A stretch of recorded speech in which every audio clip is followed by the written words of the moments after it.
시작할 때 주의 일을 보겠네.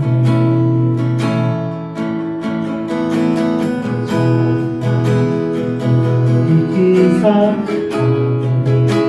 그의 하네 주님을 볼 때 모든 시선을 주님께 드리고 살아계신 하나님을 믿을 때 내 삶이 주의 역사가 되고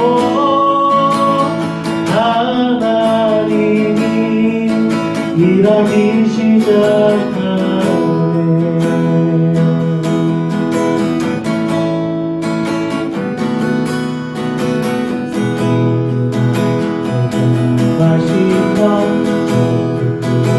사실 때 주의 일을 보겠네.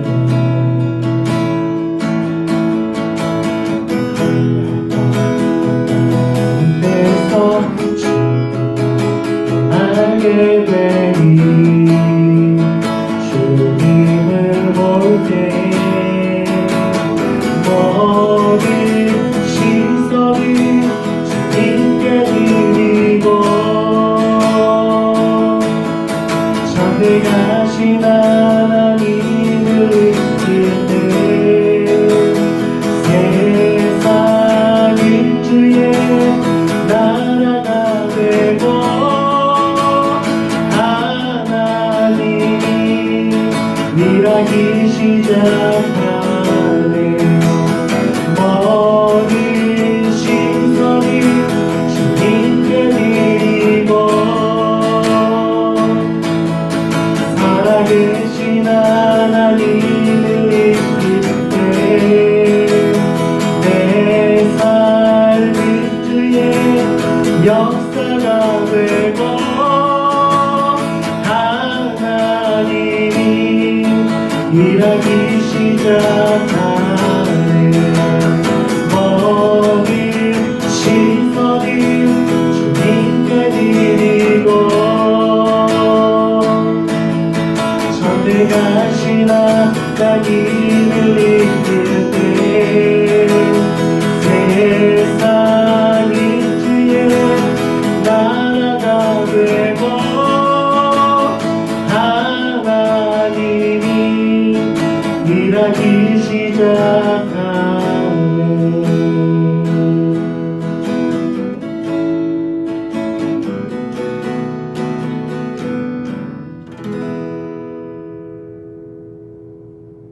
함께 말씀 보겠습니다. 오늘 말씀은 마가복음 2장 1절부터 5절까지 말씀 보겠습니다. 마가복음 2장 1절부터 5절까지 말씀을 제가 봉독해 드리겠습니다. 수일 후에 예수께서 다시 가버나움에 들어가시니 집에 계시다는 소문이 들린지라 많은 사람이 모여서 문 앞까지도 들어설 자리가 없게 되었는데 예수께서 그들에게 도를 말씀하시더니 사람들이 한 중풍병자를 네 사람에게 메워가지고 예수께로 올세 무리들 때문에 예수께 데려갈 수 없으므로 그 계신 곳에 지붕을 뜯어 구멍을 내고 중풍병자가 누운 상을 달아내리니 예수께서 그들의 믿음을 보시고 중풍병자에게 이르시되 작은 자야 내 죄사함을 받았느니라 하시니 아멘. 지난 시간에 우리는 중풍병자 그리고 중풍병자의 치유 사건에 대해서 우리가 잠시 살펴보았습니다. 오늘 본문에 등장하는 중풍병자 그리고 네 사람 서기관들에 대해서 우리가 살펴볼 때 먼저 중풍병자에 대해서 지난 시간에 우리가 함께 살펴보았습니다. 이 중풍병자는 자신의 죄로 인해서 그 몸에 또 병을 얻고 그 몸에 아무런 음식을 할 수 없었던 그를 네 사람이 메워가지고 예수님께로 데리고 올 때 예수께서 그의 몸을 치유하시고 회복하는 장면이 오늘 본문에 나옵니다. 그때 우리가 지난 시간에 살펴봤던 대로 중풍병자는 그 몸을 자기의 마음대로 움직일 수 없는 무기력한 사람이라고 하는 것을 우리가 살펴보면서 우리도 생명은 붙어 있지만 생명력을 가지지 못한 그러한 크리스찬으로 살고 있지는 않은지 돌아봐야 된다라고 우리가 이 시간에 함께 말씀을 나누었습니다. 그래서 중풍병자처럼 우리도 생명은 갖고 있지만 생명력, 복음의 생명력을 우리가 소유하지 못한 채 그냥 생명만 가지고 있지는 않은지 우리가 돌아보면서 생명력을 가질 수 있도록 예수께로 나아가고 중풍병 걸린 사람처럼 영적으로 무기력한 사람이 아니라 우리의 영을 고치시고 회복시키실 예수님께로 우리의 복음의 능력을 회복하여 나아가는 우리 모두가 되기를 소망하면서 지난 시간에 우리가 함께 말씀을 나누었습니다. 오늘은 오늘 본문에 나온 사람들 중 이제 중풍병자를 데리고 온 네 사람에 대해서 우리가 함께 살펴보려고 합니다. 오늘 본문에 나오는 중풍병자는 지난 시간에 이야기한 대로 결코 혼자서는 살 수 없는 사람이었습니다. 이 중풍병자가 살 수 있었던 것은 주위에 이 중풍병자를 데리고 온 사랑하고 돌보는 사람들이 있었기 때문이었습니다. 그렇지 않았다라고 한다면 이 중풍병자는 살아갈 수 없었을 뿐만 아니라 예수님께로 데려올 기회조차도 없었을 것입니다. 이 중풍병자를 돌본 사람들은 이 중풍병자를 정말 사랑하고 이 중풍병자를 위해서 대가 지불하며 노력과 물질을 들여서 돌보는 것을 아까워하지 않은 사람들이었습니다. 진정으로 중풍병자를 걱정하고 사랑하는 사람들이었다라고 하는 것입니다. 바로 이런 사람들이 오늘 본문에 나온 중풍병자를 데리고 온 사람들과 그를 지붕에 달아내린 네 사람입니다. 우리가 주목하여 볼 바로 사람들입니다. 그들이 중풍병자의 가족들이었는지 혹은 친구들이었는지는 알 수 없습니다. 우리가 주일학교 때는 내 친구라고 얘기를 하지만 오늘 본문에는 그냥 내 사람이라고만 얘기하지 가족인지 친구인지는 나와 있지 않습니다. 근데 우리가 유추할 수 있는 것은 이 네 사람뿐만 아니라 중풍병자를 사랑하고 있었던 사람들의 수고와 노력 때문에 중풍병자가 지금까지 생명을 꺼뜨리지 않고 유지할 수 있었다는 것입니다. 이 중풍병자에게 이들의 도움은 단순한 도움의 차원을 넘어서 생명의 끈이었다는 것입니다. 그런데 우리를 더 놀라게 하는 것은 이들이 중풍병자를 수발하고 중풍병자를 도와주는 것에 그치지 않고 이들이 예수님께로 중풍병자를 데리고 왔다는 것입니다. 이 사실이 왜 중요하냐면 이들은 예수님이 이 중풍병자를 구원해 주시고 이 중풍병자를 치유해 줄 수 있는 사람이다라는 것을 믿었다는 것입니다. 그리고 그 믿음에 반응해서 이 중풍병자를 예수님께로 데려왔다라고 하는 것입니다. 여러분, 사람은 믿음을 동반하고 믿음은 행위를 통해서 반응합니다. 이 네 사람은 중풍병자를 사랑해서 그를 돌보고 생명을 유지할 수 있게 했지만 그들의 능력은 거기였다는 것이에요. 이 중풍병자를 사랑했지만 이 중풍병자를 치유하거나 이 중풍병자를 구원해 줄 수는 없었습니다. 정말로 이 중풍병자를 사랑하고 도와줄 수는 있었지만 이 중풍병자를 고치고 회복시키는 것은 그들의 능력 밖이었다는 것입니다. 그래서 이 사람들은 자신의 능력을 이것밖에 되지 않는 자신의 능력을 한탄했을지도 모릅니다.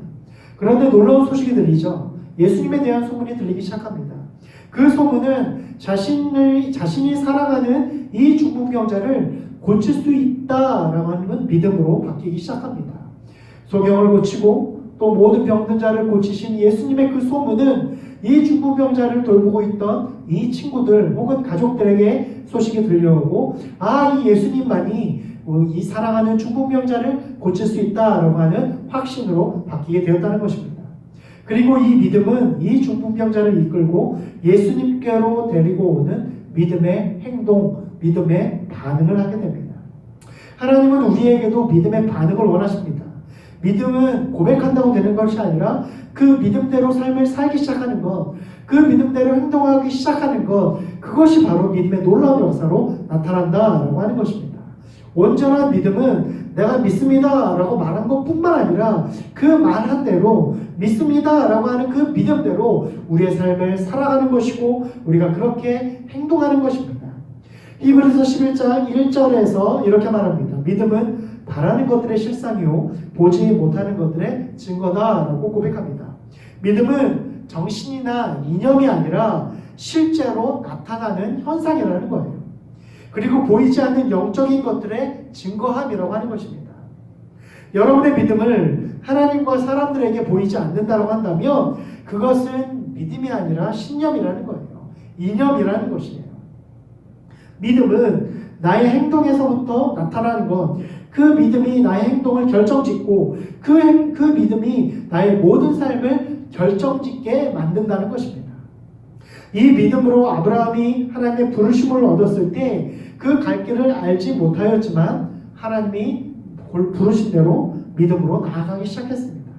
목자가 깊은 골짜기와 무서운 구덩이로 양들을 끌고 나아갈 때에 양들이 자신의 감각이 아니라 목자의 음성을 듣고 과감하게 그 골짜기로 향하는 것, 그것이 믿음이라고 하는 것입니다.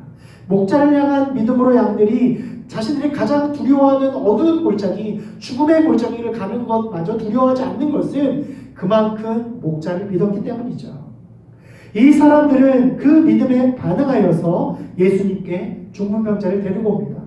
그들 안에는 예수님이 이 중풍병자를 고치실 수 있다라고 하는 믿음과 확신으로 가득 찼다라고 하는 것입니다. 사랑하는 청년 여러분, 우리가 믿음의 삶을 살기 시작할 때에 우리의 삶에 믿음의 역사가 나타나기 시작할 것입니다. 그러나 우리가 믿는다라고 말하지만 이 믿음에 대한 아무런 반응과 액션을 취하지 않는다라고 한다면 그 믿음은 그냥 말로서만 그치게 될 뿐이다라고 하는 것입니다. 여러분, 하나님을 믿으십니까? 예수님의 능력을 믿으십니까? 이 중풍병자를 고치시고 소경을 고치신 그 예수님의 능력을 믿는다라고 한다면 오늘 우리도 그 예수님께, 그 능력 많으신 예수님께 믿음으로 나아가야 할 것입니다. 그럴 때에 예수님의 능력이 중풍병자에게 임했던 것처럼, 소경들에게 임했던 것처럼 우리에게도 동일하게 임할 것입니다. 이 네 사람은 그런 믿음을 가지고, 확신을 가지고 중풍병자를 데리고 옵니다. 그런데 문제가 발생했죠. 예수님이 바로 코앞인데 예수님께로만 데려가면 이 중풍병자, 사랑하는 이 친구를 고칠 수 있을 것 같은데 예수님께 나아가지 못합니다. 왜냐하면 수많은 사람들이 그 앞에 우신에 있기 때문에, 예수님 앞에 모여있기 때문에 예수님을 만날 수조차 없고 예수님을 볼 수도 없는 것입니다. 예수님께 나아가고 싶은데, 예수님께 나아가기만 하면 치유와 회복감이 있을 것 같은데 수많은 장애물과 난간이 그 앞에 도사리고 있었다는 것입니다.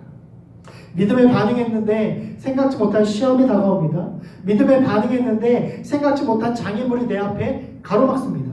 믿음의 여정을 그 모든 세상의 시험과 담이 가로막을 때 여러분 어떤 선택을 하시겠습니까? 포기하고 돌아서시겠습니까? 이 장막은 내가 깨뜨릴 수 없다라고 포기하고 돌아서시겠습니까? 아니면 과감하게 머리 뒤밀면서 들이닥치겠습니까?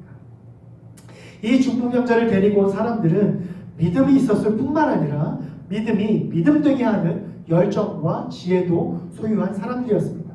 수많은 사람들 때문에, 그 환경과 상황 때문에 예수님을 앞두고 발걸음을 돌이키는 것은 믿음을 저버리는 것입니다. 그것은 믿음의 실패죠. 또 수많은 사람들을 해치고 예수님께 나아가는 것은 불가능하고 어리석은 것입니다. 수많은 사람들이 비켜주지 않을 뿐만 아니라 어떻게 뚫었다라고 할지라도 이중삼격으로 둘러싸인 예수님의 제자들로 이루어진 그 담을 뚫고 예수님 앞으로 나아가기에는 도저히 불가능한 것입니다. 이 상황에서 여러분들 어떻게 하시겠습니까? 여기서 사실 조그만 패러다임의 변화와 그에 걸맞는 열정만 있으면 이 장막은, 이 장애물은 극복할 수 있습니다. 그들이 선택한 것은 바로 지붕이었습니다. 생각해보면 너무나도 쉬운 일이지만 그 누구도 생각할 수 없었던 일입니다. 믿음은 믿음대로 될지어다 라고 외치면서 맨 땅에 헤딩한다고 되는 것이 아닙니다. 머리만 깨질 뿐이죠. 믿음이 그렇게 되는 것은 아닙니다. 하나님이 우리에게 머리를 괜히 폼으로만 주신 것이 아니라는 것이에요. 온전한 믿음은 탁월한 지혜와 열정을 동반해야 된다는 것이에요. 물론 지붕을 뜯어내는 것은 민폐입니다. 다른 이들에게 조롱과 욕을 먹을 수도 있습니다. 그러나 은혜는 그것을 간절히 사모하는 자의 몫입니다. 천국은 침노하는 자들의 몫이라고 성경은 말합니다. 은혜의 때에 은혜를 놓치지 않는 것도 탁월한 지혜인 것이에요. 그들은 그 기회를 놓치지 않았고 믿음의 지혜 그리고 열정으로 중풍병자를 예수님 앞으로 데려가는 데 성공합니다. 그 지붕을 뜯어 예수님 앞으로 그 중풍병자를 달아 내리는 지혜를 그가 얻은 것입니다. 예수님은 그 모습 속에서 그 네 사람을 주목하십니다. 그리고 그들의 믿음을 보시고 중풍병자를 고치십니다. 중풍병자가 영적으로든 육적으로든 아무것도 할 수 없는 무기력한 병이 들어서 아무런 소망 없이 살았지만 딱 한 가지 잘한 것이 있다고 한다면 좋은 사람들과 관계를 맺었다는 것입니다. 이 중풍병자를 위해서 지붕을 뚫어낼 정도의 믿음과 열정을 가진 사람들이 그 주위에 있었다는 것입니다. 이 관계가 결국 그를 살리고 구원에 이르는 길이 되었다는 것입니다. 이것은 우리에게 공동체 그리고 관계의 중요함을 보여줍니다. 어떤 관계를 맺고 어떤 공동체를 우리가 사모하느냐에 따라서 우리의 육신과 우리의 영이 하나님의 은혜를 얻을 수 있고 또 하나님의 은혜를 또 빼앗길 수 있다는 것입니다. 이 네 사람을 통해서 우리가 알 수 있는 것은 믿음에는 온전한 반응이 뒤따른다는 사실이에요. 태초부터 지금까지 하나님은 믿음으로 순종하고 행동하는 자들을 통해서 하나님의 뜻을 이루시고 역사를 만드셨습니다. 능력이 출중한 자들을 데려다가 쓰신 것이 아니라 믿음으로 순종한 자들을 들어서 능력을 주시고 사용하셨다는 것이에요. 믿음이 먼저라는 거예요. 능력이 먼저가 아니라 믿음이 있을 때에 그 믿음을 가지고 하나님이 능력을 주시고 또한 탁월한 하나님의 영적인 능력, 육적인 능력, 하나님의 은사를 주셔서 그를 하나님의 위대한 사람으로 세워주셨다라고 하는 것입니다. 사랑하는 여러분, 여러분의 믿음은 여러분의 지식과 마음에만 있는 그리고 교회에만 드러나는 연약한 믿음입니까? 아니면 세상의 조롱과 억압 속에서도 굴하지 않고 큰 믿음으로 반응하여 하나님의 놀라운 일들을 이루기를 소망하는 믿음입니까? 사랑하는 청년 여러분, 믿음에 반응하여 여러분의 믿음의 여정을 시작하시길 소망합니다. 때로는 문이 막힐 수 있고 갈 길이 보이지 않을 때도 있겠지만 믿음으로 눈을 위로 향하여 지붕을 뚫어낼 수 있는 지혜와 용기를 여러분들에게 하나님께서 허락하시기를 간절히 소망합니다. 문이 없으면 갈 수 없다라고 하는 이 세상의 가치 속에서 믿음으로 지붕의 길을 여는 믿음의 행동이 우리에게 필요한 것입니다. 예수님은 중풍병자를 고치실 때 중풍병자의 마음을 본 것이 아니라 이 네 사람의 믿음을 보시고 중풍병자를 고치셨다라고 말씀합니다. 이 중풍병자가 살아날 수 있었던 것은 이 네 사람의 믿음과 헌신 때문이었다라고 하는 것입니다. 여러분, 믿음을 사모합시다. 믿음을 구합시다. 지혜를 구합시다. 열정을 구합시다. 그럴 때에 우리의 눈을 열어주시고 길을 열어주실 것입니다.